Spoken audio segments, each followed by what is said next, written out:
everybody, how are you? Welcome to Excellence Education and we are here to provide you a better learning. In this video, we are going to discuss equations reducible to pair of linear equations. या मतलब क्या होता है ना, कभी कभी क्या होता है कि हमें इक्वेशंस ऐसी दे दी जाती हैं जो कि लीनियर इक्वेशंस के फॉर्म में नहीं होती हैं, तो हमें क्या करना होता है कि उन्हें पहले कन्वर्ट करना होता है लीनियर इक्वेशंस में बाय प्रॉपर सब्स्टिट्यूशन, और फिर हम उन्हें सॉल्व करके x और y की वैल्यूज फाइंड आउट करते हैं। क्योंकि हमारा जो चैप्टर है वो तो हम लीनियर इक्वेशंस, तो हमें सिर्फ लीनियर इक्वेशन सॉल्व करना आता है।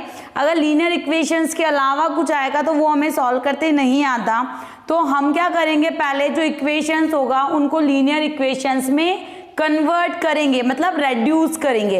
इसलिए हमने बोला है इक्वेशंस रेड्यूसेबल टू, मतलब जो इक्वेशंस रेड्यूस होने की एबिलिटी रखती है, ठीक है। क्योंकि हर एक इक्वेशन को अपन लीनियर इक्वेशन में रेड्यूस नहीं कर सकते हैं, तो एक पर्टिकुलर इक्वेशंस रहेंगी जिनकी अपनी एबिलिटी होगी कि वो लीनियर इक्वेशंस में रेड्यूस हो सकती हैं, हम उन्हें ही रेड्यूस कर सकते हैं। तो अब यार कैसे ही हमारे पास इक्वेशंस आएंगी, तो देखिए मैंने यहाँ पे इक्वेशंस लिखी हुई हैं। 2/x प्लस 3/y इक्वल 13, पहली equation. 5/x minus 4/y equal -2, second equation. अगर आप इन दोनों इक्वेशंस को देखेंगे तो ये फिलहाल लीनियर इक्वेशंस नहीं है, क्योंकि यहाँ पे x और y का जो पावर है वो 1 नहीं है, -1 है, ठीक है। क्योंकि ऊपर लेके जाएंगे तो -1 होगा, मतलब लीनियर नहीं है।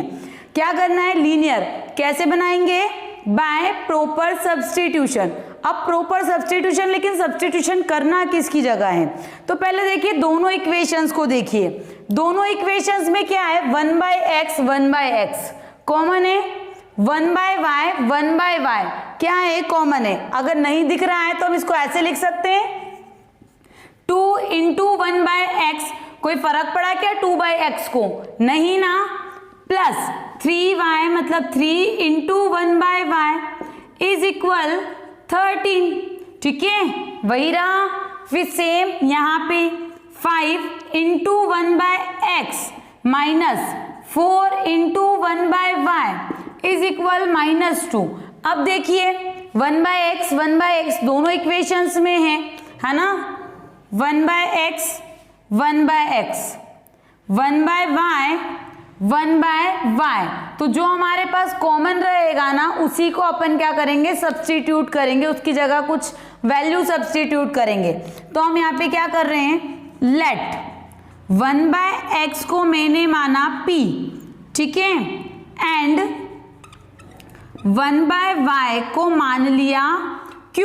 आपको p क्यों नहीं पसंद है, अब u v बोल दीजिए, ठीक है, a b बोल दीजिए, एक्स वाई के अलावा कोई भी अल्फाबेट आप यहाँ पे कंसीडर कर सकते हैं, ठीक है, जिसको जो पसंद आए वो कंसीडर कर लीजिए। अब 2 × 1/x 1/x को हमने क्या बोला, p, तो ये बन जाएगा p, प्लस 3 1/y को हमने क्या बोला, q, इज इक्वल कितना हो जाएगा 13।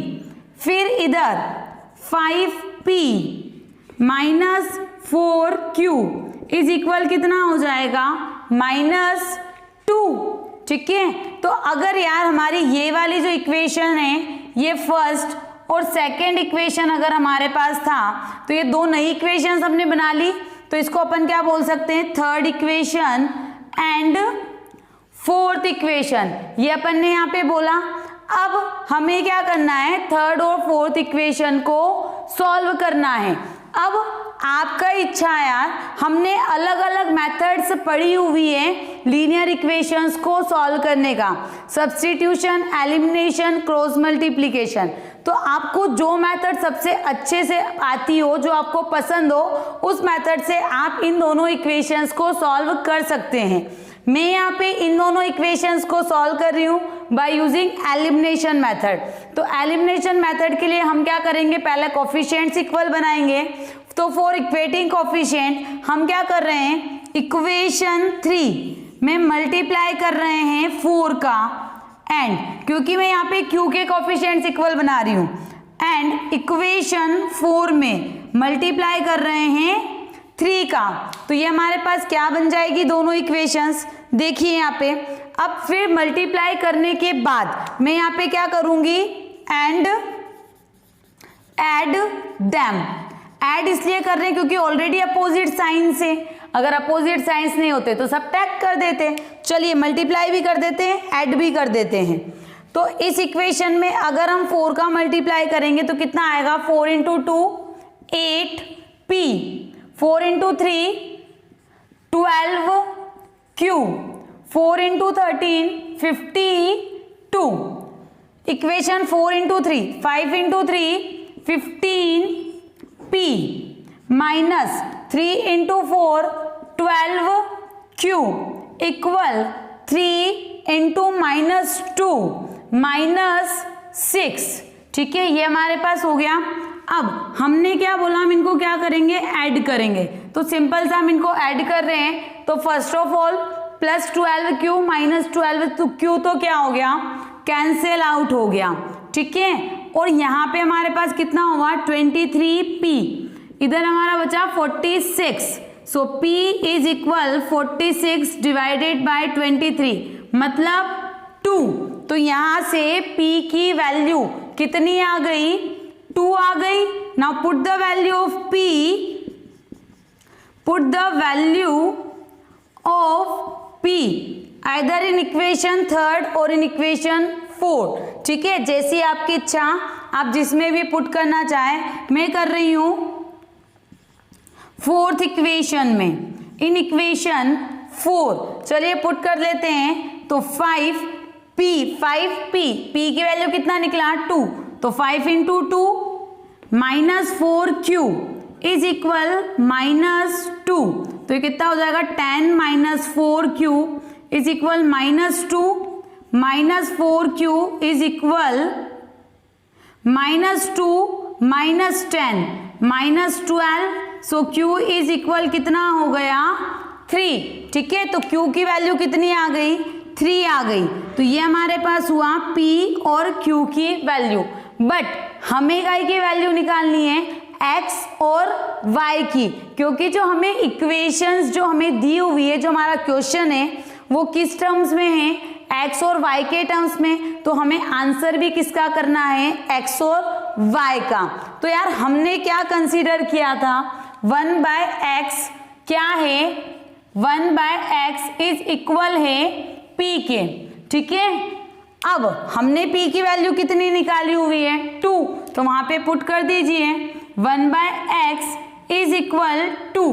तो यहां से x की वैल्यू कितनी आ जाएगी 1/2। So this is the value of x 1/2। फिर एज इट इज हम किसकी फाइंड आउट कर सकते हैं, y की।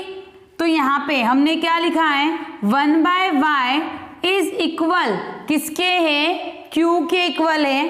तो यहाँ से क्या हो जाएगा 1/y, value of q is equal 3, then y is equal 1/3। तो y की वैल्यू कितनी आ गई है 1/3। तो आपको इस तरीके से इक्वेशंस को सॉल्व करना है। जब भी ऐसी इक्वेशंस दिखे जिसमें कैसी इक्वेशंस हो वो लीनियर इक्वेशंस ना हो, तो पहले हम उनको क्या करेंगे, प्रॉपर सब्स्टिट्यूशन करके लीनियर इक्वेशंस में कन्वर्ट करेंगे। फिर सॉल्व करके p और q की वैल्यू निकालेंगे, और जब p और q निकल जाएगा तब हम क्या करेंगे, x और y की वैल्यू फाइंड आउट करेंगे। सो नेक्स्ट क्वेश्चन, ये हमें यहाँ पे 2 इक्वेशंस दी हुई है। इन इक्वेशंस को सॉल्व करके x और y की वैल्यू चाहिए। तो आप इन इक्वेशंस को देख के बोल सकते हैं कि ये जो इक्वेशंस हैं वो फिलहाल लीनियर इक्वेशंस नहीं है, क्योंकि वेरिएबल्स देखिए कहाँ आ रहे हैं, डिनोमिनेटर में आ रहे हैं। तो ऑब्वियसली लीनियर इक्वेशन तो हो नहीं सकती है। तो हमें क्या करना पड़ेगा, पहले इन इक्वेशंस को लीनियर इक्वेशंस में कन्वर्ट करना पड़ेगा। अब वो हम कैसे करेंगे, बाय यूजिंग प्रॉपर सब्स्टिट्यूशन। अब हम कहाँ सब्स्टिट्यूट करें और क्या सब्स्टिट्यूट करें, तो उसके लिए हमें क्या चाहिए, पहले दोनों इक्वेशंस को देखना है, दोनों इक्वेशंस में कॉमन क्या दिख रहा है। तो यहाँ देखिए 1/2x 3x plus 2y 1/3x plus 2y है ना, एज इट इज यहाँ पे 3x minus 2y 3x minus 2y दिख रहा है कॉमन, है ना। तो इसको हम ऐसे लिख सकते हैं इक्वेशंस को, जैसे मैंने पिछले में लिखा था 2 × 1/3x प्लस 2y। कोई फर्क पड़ा क्या इक्वेशन को? नहीं। तो ये हमारे पास हो गया same 3 × 1/3x minus 2y is equal 17/5। Same नीचे वाली को 5 × 1/3x प्लस 2y प्लस 1 × ये तो ऑलरेडी है ना 3x minus 2y is equal to. अगर पहले किसी को ना दिख रहा हो कॉमन तो अब तो पक्का दिख गया होगा, ठीक है। तो ये देखिए ये इसके पास भी है, ये इसके पास भी है ना। सेम यहाँ पे 1/3x minus 2y 1/3x minus 2y common है। तो हम जो चीज कॉमन होती है उसी को तो क्या करते हैं, सब्स्टिट्यूट करते हैं। तो चलिए कर दीजिए सब्स्टिट्यूट यहाँ पे। तो अपन यहाँ बोल देते हैं let 1/3x plus 2y is equal p and 1/3x minus 2y is equal q, ठीक है। ये अपन ने यहाँ पे कंसीडर कर लिया p और q। अब जब p और q कंसीडर कर ही लिया है तो सब्स्टिट्यूट भी कर देते हैं वहां पे।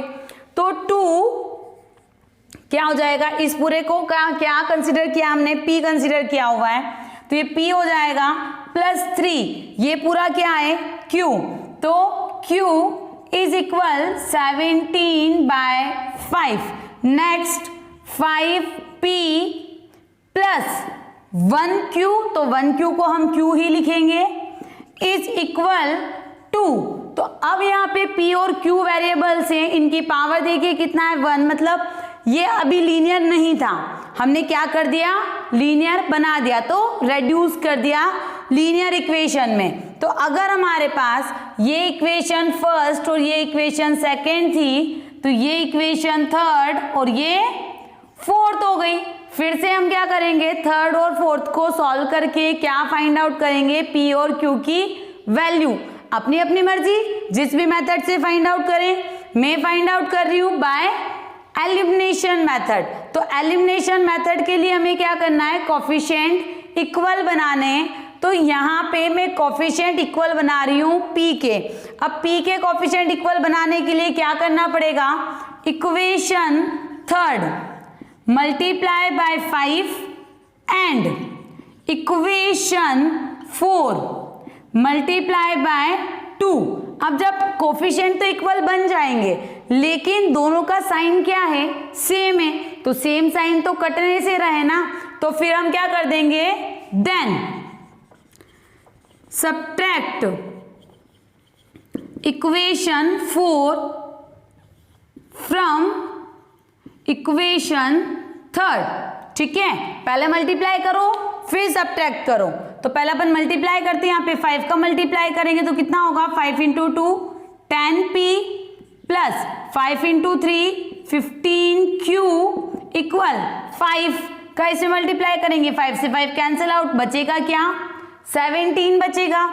यहाँ पे 2 का मल्टीप्लाई करना है इक्वेशन 4 में, तो 2 × 5 10 2 × 1 2 2 × 2 4।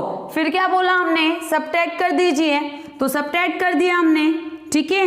वैसे हम पहले एलिमिनेशन मेथड सीख चुके हैं, हम एलिमिनेशन मेथड करते कैसे हैं, ठीक है। सब्ट्रैक्ट 15 - 2 कितना होगा 13q, 17 - 4 कितना होगा 13, तो q की वैल्यू कितनी हो गई 1। तो ये हमारे पास आ गई वैल्यू ऑफ q। अब क्या निकालना है, value of p। So put the value of q, put the value of q इन कौन सी वाली इक्वेशन में रखें, जो छोटी दिख रही है 4th वाली में रख देते हैं, इन इक्वेशन 4 ठीक है, इक्वेशन 4 में रख दिया हमने। चलिए रख के अपन p की वैल्यू निकालते हैं, कितना आता है, तो 5p प्लस q की वैल्यू तो 1 है इज इक्वल 2, तो ये कितना हो जाएगा 5p इज इक्वल 2 माइनस 1, तो p इज इक्वल कितना हो गया 1/5। तो ये आ गई p की वैल्यू।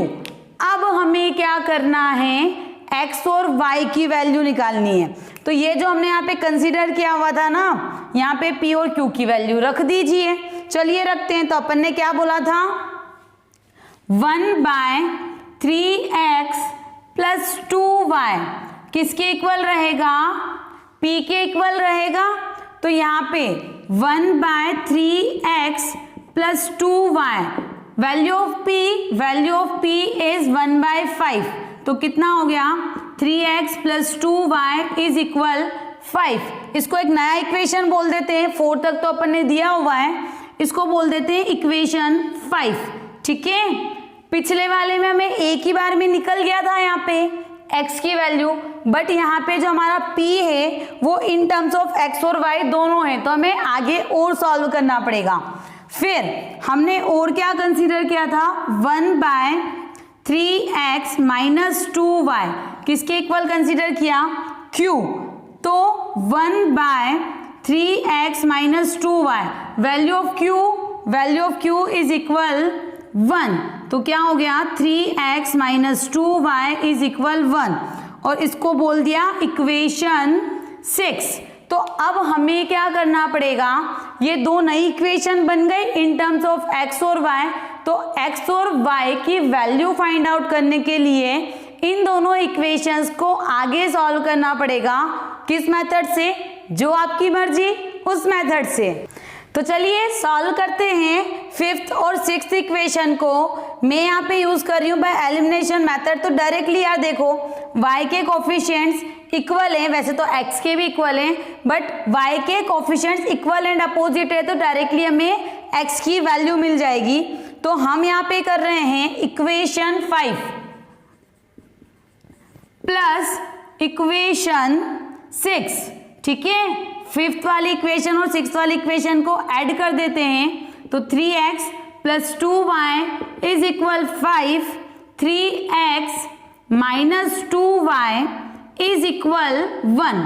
ठीक है, तो क्या हो गया, ये कैंसिल आउट हो गया, 3x plus 3x 6x is equal 5 plus 1 6, तो यहाँ पे x इज इक्वल कितना हो जाएगा 1 हो जाएगा। तो फाइनली हमारी x की वैल्यू तो आ गई। अब हमें निकालना है y की वैल्यू। तो y की वैल्यू निकालने के लिए x की वैल्यू किसी भी एक इक्वेशन में रख दीजिए। तो यहाँ पे हम कर रहे हैं वैल्यू पुट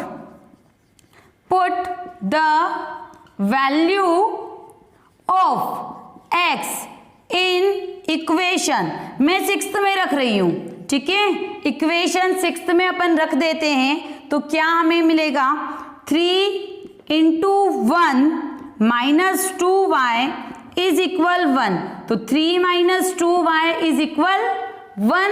तो यहाँ पे कितना होगा minus 2y is equal minus 2, तो y की वैल्यू कितनी आ गई 1, तो ये y की वैल्यू भी आ गई। ठीक है, तो x is equal 1 and y is also equals to 1। तो जब भी आपके पास ऐसी इक्वेशंस आएंगी, आपको ये प्रोसीजर फॉलो करके उन्हें सॉल्व करना है। तो कैसी भी इक्वेशन आ जाए वो हमेशा आपसे इजीली सॉल्व हो जाएगी। तो आपको ये क्वेश्चन अच्छे से समझ में आया होगा, ये वीडियो आपके लिए यूजफुल रहा होगा। अब आप इस टाइप के क्वेश्चंस आसानी से सॉल्व कर पाओगे। So thank you for watching our video and keep watching our videos.